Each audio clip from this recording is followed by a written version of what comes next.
L'enfant se sécurise grâce à ses habitudes et à ses routines. Pendant cette période, il perd ses repères. Et un enfant qui perd ses repères, ça va être un enfant qui peut être moins sécure, qui peut être plus agité et peut manifester davantage de stress.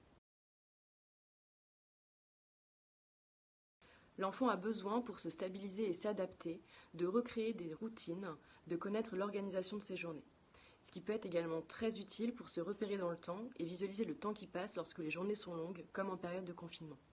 Alors ce que je vous propose ici, c'est de construire et de mettre en place des organisations de journée de l'enfant de façon très concrète. La construction est une activité à part entière à effectuer de préférence avec l'enfant, parce que plus l'enfant participera au processus de création, plus il va adhérer à l'utilisation.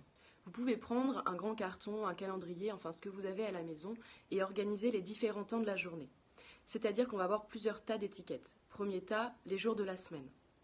Deuxième tas, les temps forts de l'enfant, comme par exemple les repas, le coucher, la douche, la participation aux moments collectifs, comme par exemple l'aide au repas, tous les temps en fait qui vont structurer l'organisation de la journée de l'enfant.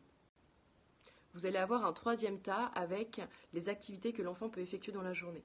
Ça va regrouper les temps d'école et les temps de jeu. Et là, on va bien différencier les jeux individuels et les jeux collectifs. Cette organisation, elle vous demande d'être très au clair sur les occupations qui sont possibles pour l'enfant dans la journée.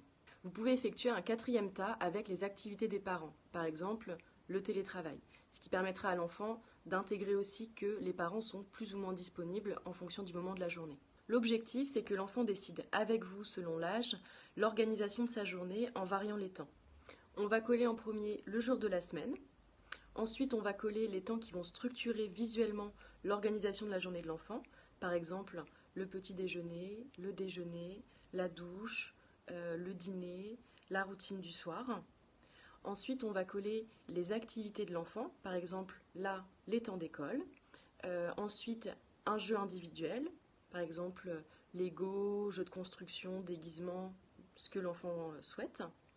On va coller aussi les temps de jeu collectif. Par exemple, s'il y a un moment où vous avez prévu de faire un jeu de société, si vous avez prévu de danser ensemble, on va le coller à l'organisation de la journée.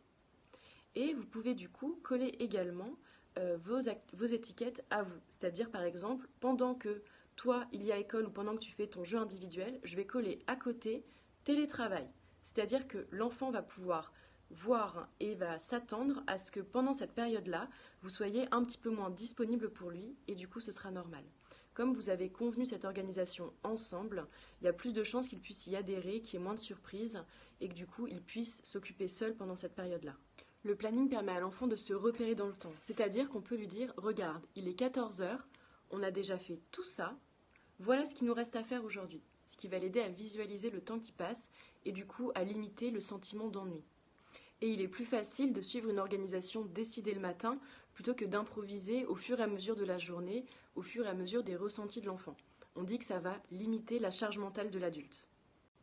Vous pouvez du coup varier les jeux et l'occupation de votre enfant en fonction des jours, c'est-à-dire qu'on va limiter la lassitude liée à l'utilisation excessive d'un seul jeu. Plus l'organisation de la journée de l'enfant est claire, moins il va réagir par surprise et possiblement par énervement. Alors à vos crayons et bonne adaptation à vous.